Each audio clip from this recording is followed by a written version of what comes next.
thin. In the deep, dark ginge forest in Sweden, there lived a robber family, led by the fierce robber mother. One day, a lay brother from Gevid Monastery, Brother John, ventured into the forest to gather roots and herbs for the cloister. Suddenly, he was ambushed and captured by robber father and his men. They brought him back to their cave, a grim and smoky place carved into the mountainside. Speed. The robber mother, with her cold eyes, declared that the monk was now their prisoner.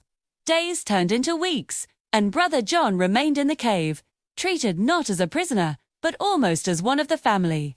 He helped with chores and told the children wonderful stories about angels and saints. The robber mother, however, remained stern and distrustful. She saw the world as a cruel place and believed kindness was a weakness. One day, Brother John told her about a miraculous garden he had once seen on Christmas Eve. He described how, at the stroke of midnight, the barren winter landscape would transform into a vibrant paradise. Leafless trees would burst into blossom, snow would melt away to reveal green grass, and flowers of every color would bloom under the starlight. He called it the Christmas Rose Garden, a sign of God's grace. The robber mother scoffed at his tale, calling it a lie. Brother John insisted it was true, promising that if she let him go to Christmas Mass at the monastery, he would return and show her the garden. Skeptical but intrigued, she agreed, but with a harsh condition. If he failed to show her this miracle, his life would be forfeit. On Christmas Eve, the robber mother, along with her children and the rest of the robber band, followed Brother John through the snow-covered forest. They arrived at a clearing just as the church bells began to ring for midnight mass.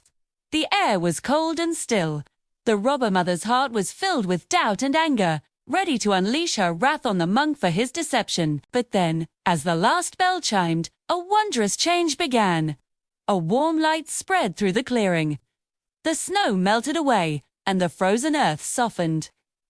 Green shoots pushed through the ground, and in moments, the entire forest floor was covered in a carpet of white flowers, glowing like stars.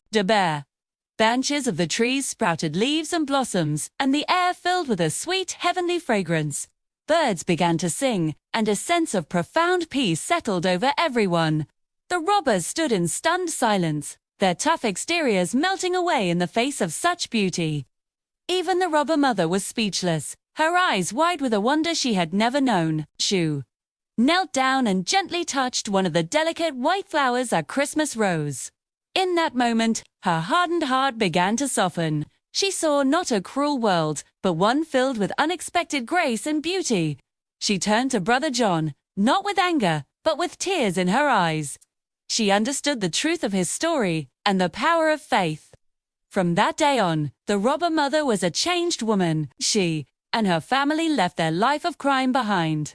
The story of the Christmas Rose Garden spread far and wide, a reminder that even in the darkest of places, hope can bloom, and a miracle can change a heart forever.